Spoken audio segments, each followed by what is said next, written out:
예수와 하나 되기 146번째. 약속을 하지 아니하였느냐. 마태복음 20장 13절.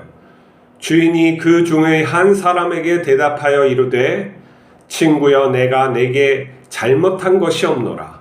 내가 나와 한 데나리온의 약속을 하지 아니하였느냐. 인간의 삶은 부조리합니다. 부조리하다는 것은 인간은 선택 없이 태어나 원치 않는 조건에서 살다가 병들어 죽어야 한다는 것입니다.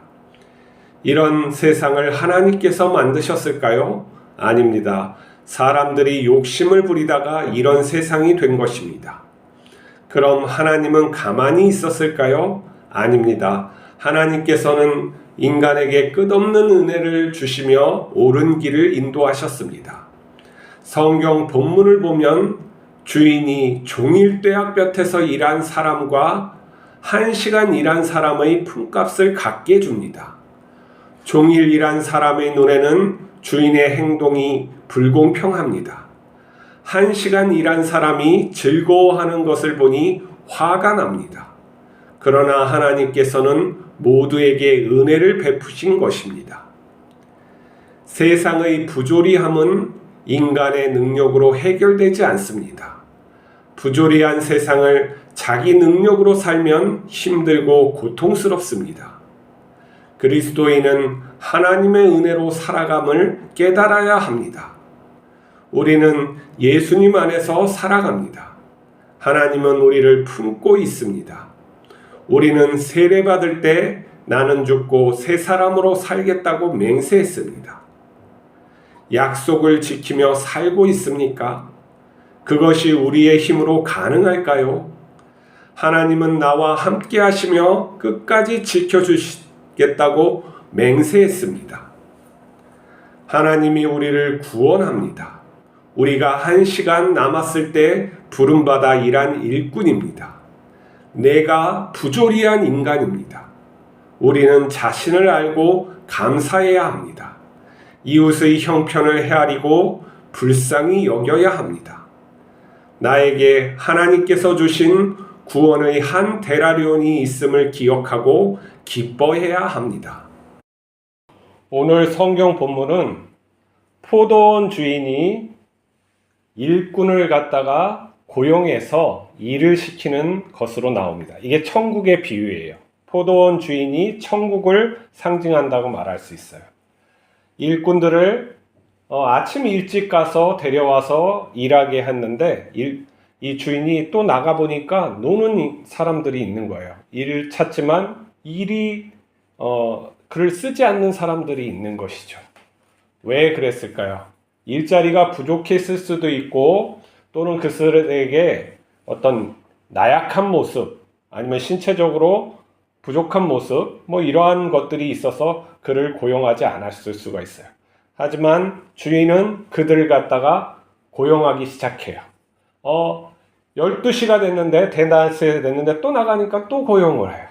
그리고 계속 나가도 또 사람이 있는 거예요. 그래서 계속 고용해요. 마지막엔 1시간, 해가 떨어지려면 이제 1시간 남았는데 그 사람까지 고용해요. 그래서 포도원에서 일을 하게 하고 주는 한 데나리온씩 다 약속한 거예요. 처음에 일찍 일한 사람이나 마지막 일한 사람은 그렇게 받을 줄은 몰랐는데 1시간 일하는 사람이 한 데나리온을 받는 거예요. 와, 너무 기뻤겠죠. 나에게 왜 이런 은혜를 주실까? 그 사람은 정말 어려운 사람이었을지도 몰라요. 누구도 그 사람을 갖다가 고용하지 않는 장애가 있는 사람일 수도 있죠. 아마 그 사람은 너무나도 감사해 눈물을 흘렸겠죠. 근데 처음에 일한 사람 중에 어떤 사람이 무엇인가 더 받을까 하고 이렇게 기다렸는데 한 데나리온을 받는 거예요. 이거 정말 뭔가 부당한 거죠. 약속은 했는데 부당한 거예요. 왜 그럴까요? 비교 의식이 생긴 거예요. 무엇인가 주인하고의 약속은 정당하게 했고, 주인이 그 사람에게, 불쌍한 사람에게 자비를 베풀었는데 똑같이 주니까 뭔가 불편하고 불만이 나온 거예요. 화가 난 거죠. 그래서 주인이 왜 그러냐고. 내가 당신과 주인은 또 이렇게 친구여 하면서 그를 갖다 하대하지 않고 친구여 왜 그러냐. 내가 너와 약속한 거 잘못한 것이 없다라고 한 거예요. 하지만 그 사람은 불편한 것이죠. 왜 나는 이렇게 적게 가질까 하는 생각이에요. 이게 천국을 소유한 자와 그렇지 않는 자. 교회는 다니지만 내 마음에 평강이 없고 기쁨이 없는 자. 어떤 자는 기쁨이 있는 자. 어떤 자가 기쁨이 있어요? 내가 정말 쓸모없는 인간으로 이렇게 있었는데 저 주인님께서 나를 불러줘서 이렇게 많은 것을 주셨구나 하는 그 주인의 은혜를 아는 자는 거죠. 처음에 나온 사람들, 이렇게 일한 사람들, 그게 정당한 것 같지만은 그 주인의 선택이었다는 거예요. 그 주인의 선택으로 말미암아 일하게 된 것이지 그가 일할 수 있는 게 아니었어요. 그것을 깨닫지 못하면은 항상 사람은 다른 사람들과 비교 의식을 가고 내가 어쩔 때는 많이 가진 줄 알고 어쩔 때는 적게 가진 줄 알고 내가 부족한 것 같고 어쩔 때는 내가 똑똑한 것 같고 이러한 걸로 살아간다는 것이죠. 그랬을 때 그에게 마음이 평강이 없는 거예요. 본질적으로 우리가 하나님 안에서 살아가고 있구나라는 것을 깨달아야지만 그분의 은혜 안에 살아가고 있구나 하는 것을 깨닫고 또 그 은혜를 알고 감사할 줄 알아야지만 내 마음에 기쁨이 생겨나는 거예요. 그러면 주인에 대해서 알아야 되는 것이죠. 저 주인은 왜 저렇게 계속 나가서 일하는 사람들을 끝없이 데리고 일이 없는 사람들을 끝없이 데리고 와서 일을 시킬까? 저 사람은 왜 저 1시간 일한 사람에게도 그것을 풍족하게 주실까? 저 사람에게는 가족이 있구나. 그렇게 살아야지만 되는구나. 그런 마음을 하면은 내가 저런 입장에서도 있을 수 있는데 하면은 감사하지 않겠어요? 그런 어떠한 나의 마음에 오름이 있어야지만 하나님을 갖다가 감사할 줄 아는 거예요. 그렇다면 내 자신의 그 잘못된 생각을 버려야 되는 것이죠. 자, 우리 인간 세상에서도 부조리한 것이 너무나도 많죠. 내가 태어나고 싶어서 태어난 사람 이 세상에 아무도 없어요. 게다가 내가 부모를 선택해서 태어난 사람은 아무도 없어요. 내가 또 이런 외모를 가지고 태어난 사람은 아무도 없어요. 내가 태어나 보니까 이런 부모 밑에서 내 이런 형질을 가지고 이런 얼굴을 가지고 태어난 거예요. 게다가 살다 보니까 내가 다른 사람보다 힘이 없어. 그리고 지능이 좀 부족한 것 같아. 이거 너무나도 부조리하지 않습니까? 이런 것을 부조리하다 하는 거예요. 내가 어쩔 수 없어. 다른 사람의 게다가 또 그 부조리함이 다른 사람들의 어떠한 더 욕망, 더 가지려는 욕망에 내가 부딪혀서 쪼그라들 때 이건 정말 세상이 너무나도 힘든 거예요. 거기에서 팍팍 힘을 쓰면서 살아가는 거 고통이죠. 그래서 많은 사람들이 인생을 고통이라고 생각하는 것이요. 그런데 그것을 하나님께서 만드셨습니까? 아니에요. 하나님은 창조를 온전하게 하셨어요. 하나님께서는 그리고 생명들에게 옳은 길을 인도하시는 것이죠. 하지만 지능이 똑똑하고 더 어떠한 무엇인가를 자기 욕망을 채우려고 하는 인간들, 동물들은 어떻게 발전합니까? 어떻게 진보합니까? 어떻게 또 진화합니까? 수단과 방법을 가리지 않는 녀석들이 태어나는 거예요. 그 속에는. 자기 결정권이 분명히 있어요. 모든 생명에게는 자기 결정권이 있고 또 환경 결정권이 있어요. 이 환경이 망가뜨려지는 이유, 내가 그렇게 삶으로 나 같은 존재가 많아짐으로 환경이 더 망가지는 거예요. 하지만 그 속에서도 공생하려고 하고 서로 나누려고 하는 생명들이 있는 거예요.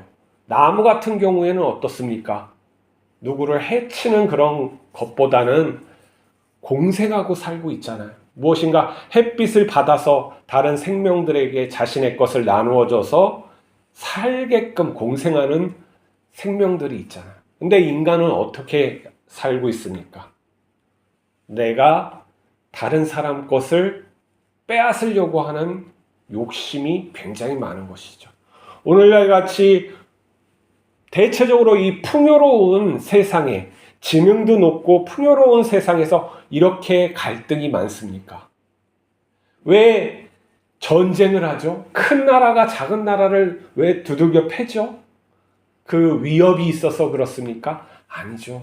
탐욕이죠. 이유와 변명은 다 그럴싸하지만 속에는 어떻게 했습니까? 저놈을 지배해서 내 뜻대로 하고 싶은 그 욕망이 있는 것이죠. 그런 대제국을 만들어서 이 하나님처럼 자기 뜻대로 한번 해보고 싶은. 근데 하나님이 자기 뜻대로 하십니까? 하나님이 인간을 통해서 얼마나 마음이 아프신지 몰라요.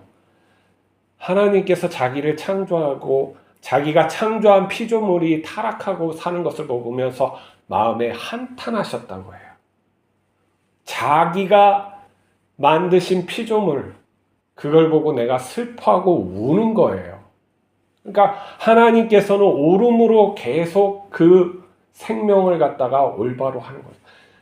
천한 것에 향해서 친구여 이렇게 말을 하는 거예요. 아무것도 없는, 그 가진 거 없는 것한테 친구라고 불러주는 거죠. 예수님께서 친구라고 하잖아요. 제자들에게 이제 친구다라고 얘기하시는 거잖아요. 하나님과 우리가 친구라는 거예요. 말도 안 되는 것이죠. 근데 하나님께서 그렇게 여겨주신다는 거예요. 우리가 무엇을 마음에 품어야 합니까? 예수님을 품어야 하는 것이죠. 예수님께서 우리를 품고 계세요. 우리도 우리 마음의 중심에 그 낡아빠진 잘못된 것을 버리고 품어야 돼요.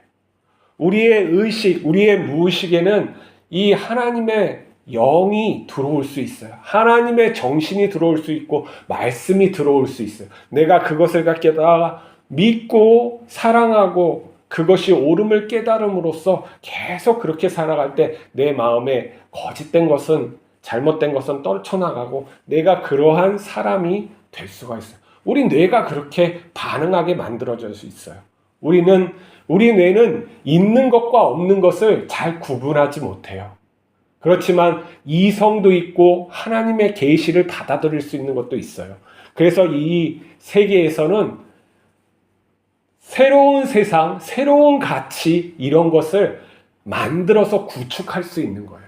그러면 내가 하나님께 적극적으로 그런 것을 받아서 살아야 되는 것이죠. 하나님과 더 친밀하게 하나님이 어떤 분이신지 알기 위해서 더 애써야 되는 것이죠. 그것이 어떻게 가능합니까? 예수 그리스도를 통해서 가능한 거예요. 예수님을 깊이 탐구해야 돼요. 우리가 숨이 끊어지는 날까지 예수 그리스도를 탐구해야 하는 거예요. 예수님을 간절히 원하고 내가 예수님처럼 되고 싶습니다 하고 하나님께 끝없이 강조해야 돼요. 그리고 그 삶을 살아가게끔 노력을 해야 된다는 거죠. 그럴 때 하나님께서 기뻐하시고 그 삶을 갖다가 살 수 있게 부어주시는 거예요. 그렇지 않고 하나님이 살아계시지 않고 그것이 황당한 이야기라면 우리의 삶은 그렇게 되지 않아요. 하지만 역사에서 우리의 삶에서 하나님께 가까이 갈수록 하나님의 은혜가 있다는 것을 우리가 경험하는 거예요. 경험할 수 있고 경험되어졌어요. 그걸 갖다가 더 믿고 예수님 앞에 더 가까이 가는 거예요. 예수님은 왜 이런 말씀을 하셨을까? 왜 예수님은 십자가를 지었을까? 왜 하나님 아버지는 예수님이 십자가를 질 수밖에 그렇게 인도하셨을까? 사람은 왜 그런 예수님을 죽였을까? 이런 것들을 갖다가 깊이 있게 생각함으로써 우리가 예수님을 닮아가는 거예요. 깨닫는 거죠. 우리가 깨닫게 해주시는 이 정신이 우리에게 하나님께서 부여해 주셨어요. 그렇지 않고 하나님이 그렇게 살라고 말씀하시지 않는단 말이죠. 우리 인간을 갖다가 하나님은 고귀하고 하나님의 형상을 닮게 창조하셨다는, 비록 죄인으로 그 형상이 깨졌지만 성령에 의해서 우리는 다시 그 형상이 부여됐어요. 이제 성령을 따라서 살기만 하면 돼요. 그 하나님의 깊은 우리의 사랑하심, 십자가 사랑으로 지금도 그 사랑만큼 사랑하시는 그 하나님을 깊이 알므로 우리가 그렇게 되어짐을 믿으시기 바랍니다. 기도하시겠습니다. 하나님 아버지, 우리가 갈 곳 없고 또 세상에서 버림받아 마지막까지 쓰임받지 않고 아무도 불러주지 않은 그러한 죄인입니다. 근데 하나님께서 우리를 갖다 불러주시고 일꾼도 삼아주시고 친구도 삼아주심을 감사합니다. 그 은혜를 깊이 알게 하여 주시옵소서. 나에게 약속하신, 나에게 또한 주신 그 구원의 한 데나리온을 항상 보며 감사하며 그 약속을 믿고 살아갈 수 있게 인도하여 주시옵소서.